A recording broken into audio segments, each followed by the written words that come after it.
El Señor esté con ustedes. Lectura del Santo Evangelio según San Lucas.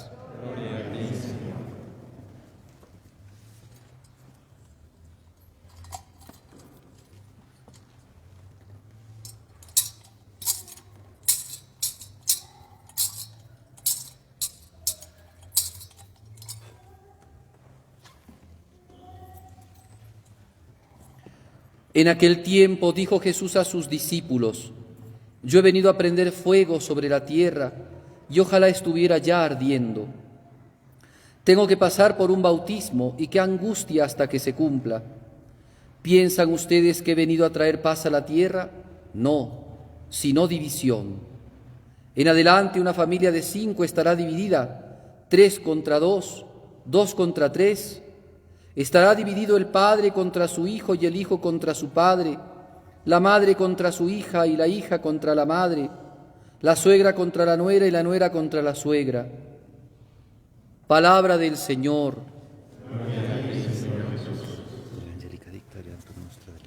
Asiento.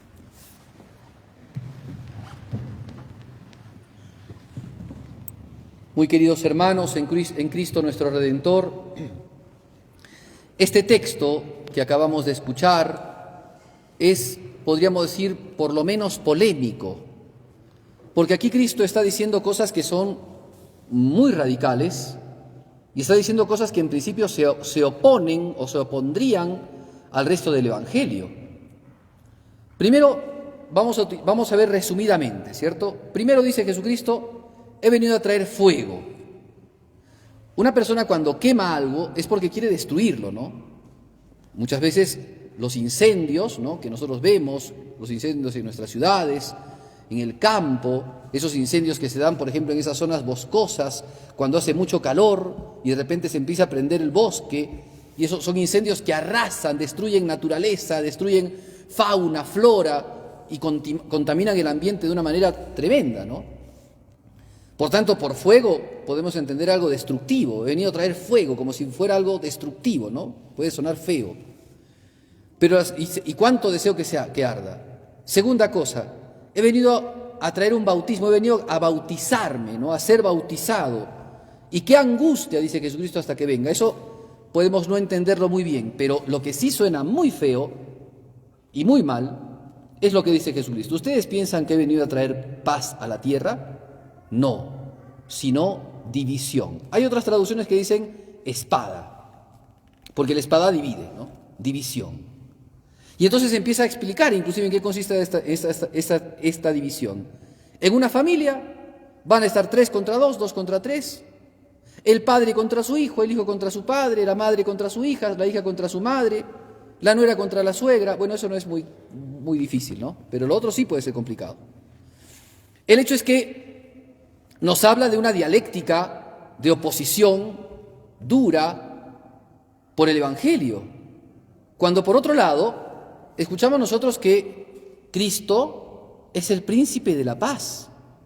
Cuando nosotros escuchamos el Evangelio, la Santa Misa, en determinado momento ha quedado grabada esa frase de Cristo a los apóstoles en la resurrección, en donde Cristo dice: mi paz les dejo, mi paz les doy. Entonces, ¿cómo puede ser que el Señor, que dice que ha venido a traernos la paz, que nos ha dado su paz, de repente dice ahora: ¿ustedes creen que ha venido a traer la paz? O sea, ¿se está contradiciendo el Señor? Pues bien, esto hay que entenderlo. Acuérdense siempre, todo católico, toda aquella persona que quiere seriamente estudiar la Sagrada Escritura y conocer la Palabra de Dios, no puede entenderla segmentariamente. Me gusta este versículo, ¿ven? Por ejemplo, han habido hombres, ¿no?, claudicadores de la fe, hombres que en contraposición con la Iglesia, cuando han querido hablar en contra de la Iglesia, a la gente incauta que conoce poco de la Escritura, les citan estas citas, les ponen estas citas. Miren lo que dice Jesucristo, léanlo en el Evangelio: he venido a traer la guerra, no he venido a traer la paz, he venido a poner divisiones en la familia. ¿Cómo puedes hacerte cristiano si Jesucristo ha dicho una cosa así? ¿Se dan cuenta? Pero como decíamos, no podemos entender estos textos de manera segmentada, solamente el texto por el texto, sino que hay que entenderlos de manera general. es decir, en toda su amplitud, concordando cosas, uniendo cosas que hay en la Sagrada Escritura para que podamos entender. Entonces, no se trata entonces de un deseo nuestro, caprichoso, de cuando dice Jesús, he venido a traer la guerra, nosotros entendamos que he venido a traer la paz. No. No se trata de ser irracionales, acomodaticios, no. Se trata de utilizar seriamente la Escritura para entender qué quiere decir Jesucristo. 3 cosas son las que Jesucristo ha dicho acá, 3 cosas vamos a tratar de explicar. Primero, he venido a prender fuego. Evidentemente Jesucristo no dice esto de manera literal. Piensen ustedes de que Jesucristo habla como un semita. Un semita es un hombre oriental que cuando quiere explicar algo siempre te explica las cosas con ejemplos. ¿En qué se parece el reino de los cielos? Se parece a un grano de mostaza. ¿Con qué compararé el reino de los cielos? Lo comparo con un tesoro escondido. ¿Se dan cuenta? La manera de explicarnos de Cristo no es dándonos la definición, ¿no? Reino de los cielos igual vida eterna, comprensión divina, ¿no? Visión beatífica, lumen glorie, etc. No nos está haciendo una explicación teológica sistemática sobre este punto. Nos está hablando alegóricamente para que podamos entender, digamos, con mayor riqueza y con ejemplos lo que él quiere decir, ¿ya? Entonces, he venido a traer fuego. Entonces hay que ver qué consiste o qué cosa es el fuego en la Sagrada Escritura. Primera cosa, sepan ustedes que decía, por ejemplo, cuando en el libro del Éxodo, ¿no? Cuando Moisés sacaba al pueblo, decía que Dios al pueblo lo sacaba y lo encaminaba por la columna de fuego y la columna de nube. Si ustedes recuerdan, el pueblo de Israel, cuando salía de Egipto, no sabían por dónde ir. Y entonces Dios los iluminaba en la noche para que pudieran caminar por una columna de fuego. Por tanto, la columna de fuego servía a los judíos como guía, como iluminación para que puedan caminar, para que puedan andar por el rumbo que Dios quería. ¿Se dan cuenta? Entonces el fuego en la Sagrada Escritura no tiene solamente sentido de destrucción. Segundo, además, acuérdense que en el altar de Dios, cuando se hacían las ofrendas que expiaban los pecados del pueblo de Israel, libro de Levítico, el fuego era fundamental, porque las ofrendas se preparaban, ¿no? Se mataba al corderito, al animalito que lo querían matar, que lo querían ofrecer, lo mataban, lo degollaban, separaban su sangre, lo ponían al animalito encima de una leña en el altar, ponían leña y encima ponían el corderito y después quemaban el altar. ¿Ustedes se han dado cuenta que nuestro altar siempre tiene velitas encendidas? Eso no es solamente un adorno. El altar, si bien se puede adornar con determinadas cosas, pero no es un adorno las velitas. Las velitas forman parte de un signo litúrgico que representa el fuego que consume la víctima en el altar. Porque recuerden que esto no es una mesa, esto es un altar. El altar se diferencia de una mesa. En una mesa nos sentamos a comer. El altar no es, en este caso, no es una mesa para sentarse a comer. El altar es un lugar sagrado en donde se realiza un sacrificio. ¿Y cuál es el sacrificio? Es la actualización del sacrificio de la cruz. Por eso es que la Santa Misa es esto, el sacrificio de la cruz.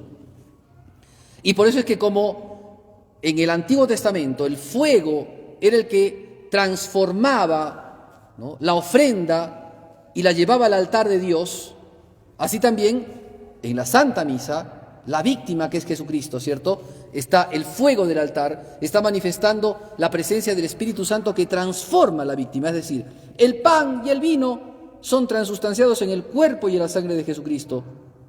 Muy bien, entonces esto es importantísimo, fuego, ¿no? Recuerden también que cuando el Espíritu Santo vino a la iglesia en el día de Pentecostés, los apóstoles estaban aguardando la llegada del Espíritu Santo y de repente vino en forma de lenguas de fuego. Y los apóstoles, que en ese momento eran cobardes porque tenían mucho miedo a los judíos y a los romanos, porque habían matado a Jesucristo, habían pasado 50 días de la muerte de Jesús. Y recuerden que los apóstoles que se encontraban escondiditos en el cenáculo, de repente, después de la presencia del Espíritu Santo, abren las puertas y empiezan a predicar el Evangelio en distintas lenguas. El Espíritu Santo descendido bajo forma de fuego, transforma el ánimo de los apóstoles y de tibieza y de tal vez temor, lo transforma en valentía, en heroísmo, y de ignorancia en sabiduría y en consejo, y entonces empieza la predicación apostólica. ¿Se dan cuenta que el fuego ha transformado? Bien, porque ciertamente que el fuego no tiene como función solamente destruir. El fuego tiene como función, primero, iluminar. Nosotros ahora tenemos luz, pero es la luz del incandescente sol, que es fuego, que ilumina, ¿se dan cuenta? Y en la noche, si no tuviéramos electricidad y tecnología, tendríamos que iluminarnos con antorchas, con velas, con lámparas de aceite. Fuego que ilumina, ¿se dan cuenta? El fuego no solamente destruye, también ilumina. Pero el fuego también tiene otra capacidad, es transformativo. El fuego purifica. Cuando, por ejemplo, uno pone al fuego una cosa, por ejemplo, cuando ponemos el agua, ¿no? Nosotros que ahora, cuando recibimos el agua, nuestra agua no es totalmente sana para nuestra salud, porque nos podemos enfermar de distintas enfermedades a consecuencia de que nuestra agua tiene bacterias. ¿Qué hacemos con el agua? La hervimos. Cuando la pasamos por el fuego, el agua en la alta temperatura, ¿no?, destruye las impurezas, las bacterias que puede tener. Y entonces ya se hace agua potable, agua que podemos consumir. Pero más, la misma Sagrada Escritura nos habla, por ejemplo, del oro. Una persona, antiguamente, claro, ahora le meten otros ácidos, ¿no? Por eso también cuando hacen minería ilegal, ¿no?, contaminan mucho el ecosistema, pero porque ahora meten mercurio y meten otros ácidos para poder purificarlo, pero antes la manera de purificar el oro era con fuego. El fuego, el oro puesto al fuego, lo dividía, porque el fuego tiene una capacidad de derretirse más fácilmente que otros metales. Entonces sacaban la escoria, la basura, ¿no?, del oro, lo dividían por medio del fuego. Y por eso dice la Sagrada Escritura, ¿no? El hombre prueba, purifica el oro en el crisol y Dios en la tribulación. Muy bien, entonces podemos entender nosotros esto, ¿no? El fuego purifica, fuego limpia también, el fuego ilumina también, pero también destruye. Entonces cuando Jesucristo dice, he venido a traer fuego, ¿qué hay que entender? Todo eso. ¿Ha venido a destruir? Claro, ¿qué cosa ha venido a destruir? El pecado. Cuando nosotros estamos en la misa y se nos presenta la Eucaristía, ya a partir de esto vamos a comulgar. Este es el Cordero de Dios que quita el pecado del mundo. Jesucristo vino a destruir el pecado, a vencer el pecado. Y ese fuego devorador destruye el pecado.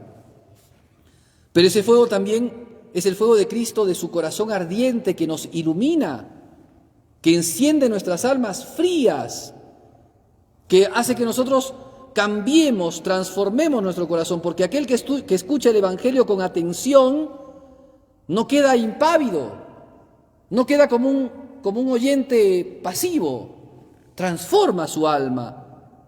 O sea, si escuchamos la palabra de Dios y no le hacemos caso, entonces ese fuego no ha entrado en nuestro corazón. El fuego del Espíritu Santo entra en nuestras almas, transforma nuestras vidas, convierte nuestro corazón. Nos hace que pasemos justamente a este término que está muy en relación con fuego, se llama fervor. ¿Ya? El fervor es ese corazón encendido del alma que reza con piedad, con emoción, con intención de pedir a Dios misericordia, con humildad. Eso significa la devoción, el fervor del corazón. ¿Ven? Entonces el fuego tiene esa característica. He venido a traer fuego. Cristo no es como Nerón, que era un pirómano, que quiso destruir Roma y que le metió fuego verdaderamente. Cristo no es así. Cristo ha venido a traer el fuego de la gracia, el fuego del perdón, el fuego del amor. El amor enciende los corazones, cambia las voluntades. Ese es el fuego de Cristo. es la gracia de Dios. Cuánto deseo que arda.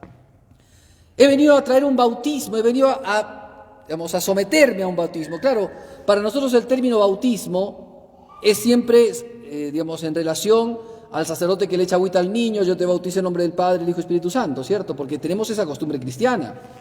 Pero en el tiempo de Cristo no era así. El término baptismazos en griego significa sumergirse, introducirse. Y entonces ese sumergirse es como, digámoslo así, ¿no? Cuando estamos, por ejemplo, en una noche, tenemos que estudiar un curso para rendir al día siguiente, nos sumergimos, ¿no?, en esa materia, una cosa así, ¿no? Pero también se entiende cuando una persona se mete en una situación de dolor, de dificultad, está como sumergido en la angustia, en el dolor. Ese es el significado de ese sumergirse, de ese baptismazos. Entonces Cristo dice, he venido a pasar por un bautismo, y qué angustia hasta que se cumpla. ¿De qué bautismo habla Jesús? Y esto no es, como decíamos, no es un capricho de interpretación personal que hace un sacerdote o algunos miembros de la iglesia. No, eso está en la Biblia. Cristo, cuando se acercaron sus dos discípulos, San Juan y Santiago, a preguntarle, Maestro, haz que nosotros nos sentemos a tu derecha y a tu izquierda cuando estés en tu reino, Jesucristo les dijo, no sabéis lo que pedís. ¿Podéis beber del cáliz que yo he de beber? ¿Y podéis bautizaros con el bautismo con que me voy a bautizar? Sí podemos, le dijeron. Sí, es cierto, podréis beber del cáliz y del bautismo. Pero estar a mi derecha o a mi izquierda no me corresponde darlo a mí, sino al Padre Celestial. O sea que hablaba Jesucristo de un bautismo y de un cáliz. Entonces tenemos que unir las cosas. ¿Ven? La Sagrada Escritura no la podemos entender solamente parcialmente, segmentadamente, ¿no? ¿A qué se refiere con ese bautismo Jesucristo? Ese cáliz y bautismo es su pasión. He venido a traer fuego, ese fuego de la caridad de Cristo que hace que Él, por nosotros, por amor a nosotros, vaya a la pasión. He venido a pasar un bautismo, es el amor de Jesucristo que hace que Jesucristo entre en el misterio del dolor, del sufrimiento, de la cruz. Por tanto, por fuego y por bautismo se entiende casi lo mismo. El misterio de la redención, el misterio de la pasión, eso es el misterio de Jesucristo, ¿no? Y ahora sí, pasamos a este texto que, diríamos así, podría ser de difícil comprensión. ¿Piensan ustedes que he venido a traer paz? No, he venido a traer la división. Bueno, vamos a tratar de entender esto, que es muy importante para que nosotros como cristianos tengamos un conocimiento claro de lo que es el cristianismo. Porque no solamente se trata acá de zafar de una frase complicada de Jesús, no, hay que entender el Evangelio. Primero, Jesucristo, cuando habla de las bienaventuranzas, ¿no?, dice en una de las bienaventuranzas, bienaventurados los que trabajan por la paz, porque ellos serán llamados los hijos de Dios. Entonces, si son bienaventurados los pacíficos, si Él es el príncipe de la paz, como dice la Sagrada Escritura, si Él dice, la paz les dejo, ¿de qué está hablando? ¿De qué paz está hablando? Y cuando dice acá que ha venido a traer guerra, división, ¿de qué está hablando Jesús? Pues bien, existen falsas paz y falsas uniones. Existen en este mundo, porque miren, la paz, según la definición de Aristóteles, es la armonía que se da en el orden. Pero así como hay falsos órdenes, por ejemplo, en la institución familiar, a veces, por ejemplo, el esposo es bastante paciente o pasivo o tranquilo, no se mete. La esposa es la que hace todo, ¿no? La que también corrige a los hijos, las que les dice tal cosa, la que dice tal otra. El esposo no se mete, prefiere pasarla tranquilo. ¿Hay una cierta armonía? Sí, porque el esposo deja que haga las cosas la esposa. Pero esa armonía, ¿es una verdadera armonía? No. Esa es una olla a presión. En determinado momento, si no se participan bien, si los esposos no participan bien de la formación de los hijos, eso explota. Tanto por parte de los padres como por parte de los hijos. Porque los hijos, aunque el papá está siendo muy tranquilo, muy cauto, muy pausado, etc., los hijos se dan cuenta de eso también. Entonces los hijos, si no están bien formados, saben utilizar esas cosas y logran desorden. Cuando los esposos, ¿no?, son los dos muy buenos, muy engreidores de los hijos y no los ordenan, bueno, hay una cierta paz, porque todos son, son bondadosos y, engreidores de los hijos. Pero eso es una olla a presión. En determinado momento eso va a explotar, porque si no hay un verdadero orden, no hay una verdadera armonía en la familia, el esposo y la esposa no se unen en el pensamiento para formar a los hijos con un ideal, porque tiene que haber un ideal, no se trata solamente de hacerlos, de criarlos como plantitas o como perritos, que hay que darle comer nomás y listo, sino que hay que mostrar un ideal para los hijos. ¿Cuál es el ideal? ¿Con qué ideal te estoy formando? ¿A dónde estás yendo? Entonces, si no hay eso, eso explota. No hay un verdadero orden, es un orden simulado. O como hemos vivido históricamente, ¿no?, la llamada Guerra Fría de hace algunas décadas, en donde sí, los dos bloques se encontraban en paz, ¿no? Claro, ¿no?, estamos en paz, no hemos hecho nada, estamos todos bien, pero en determinados lugares reventaban conflictos y uno, por la puerta de abajo, por la puerta de atrás, entregaba armas, ¿no?, formaba a la gente, entrenaba a la gente para la milicia, otro entregaba también tal cosa, se armaba una guerra acá, en donde en principio los dueños de la guerra no estaban presentes, pero sí estaban presentes. Guerra Fría, falso orden. Así como hay un falso orden, hay una falsa paz. Es una paz armada, como decían en ese tiempo, ¿no? Y que está a punto de explotar una guerra, ¿se dan cuenta? Entonces, ¿qué dice Jesucristo? No he venido a traer paz, esa paz desordenada, esa paz ordenada en cosas que no son esenciales, ordenada en, podríamos decir, asociaciones ilícitas, ordenada, ¿no?, entre criminales, ¿no? Porque también los criminales viven en un cierto orden, ¿eh? No es un orden caritativo, pero es un orden, un cierto orden. Así también el demonio. Recuerden cuando a Jesucristo le dicen, expulsa a los demonios con el poder del príncipe de los demonios, con el poder de Belcebú. ¿Qué dice Jesucristo?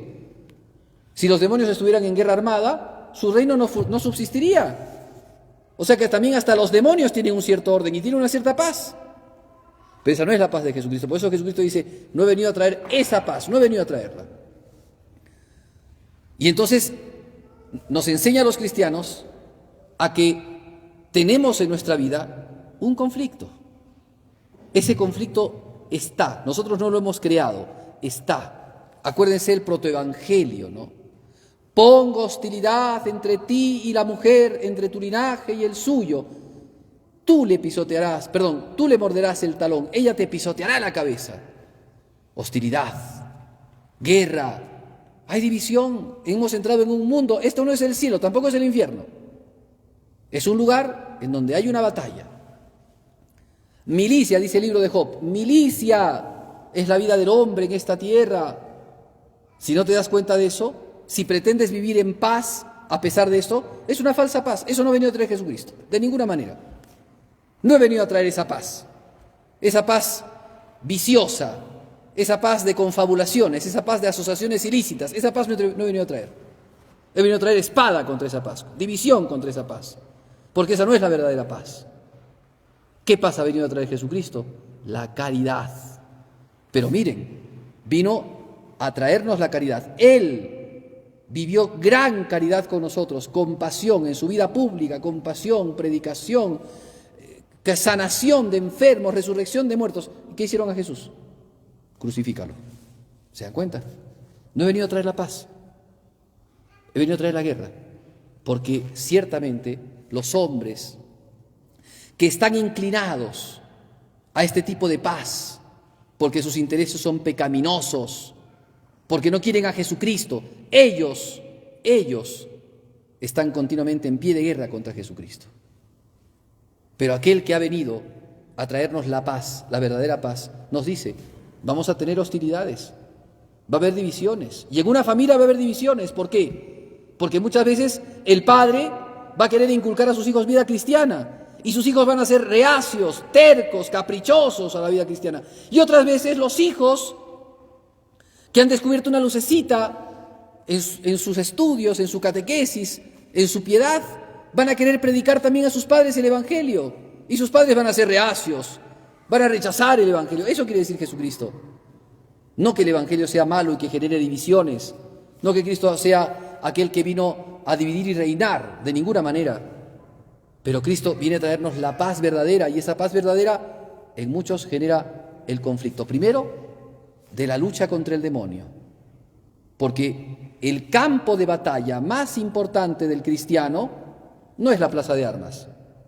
No es el conflicto con Chile, con Ecuador, con Colombia, con quien sea, sino es el campo de su propia alma.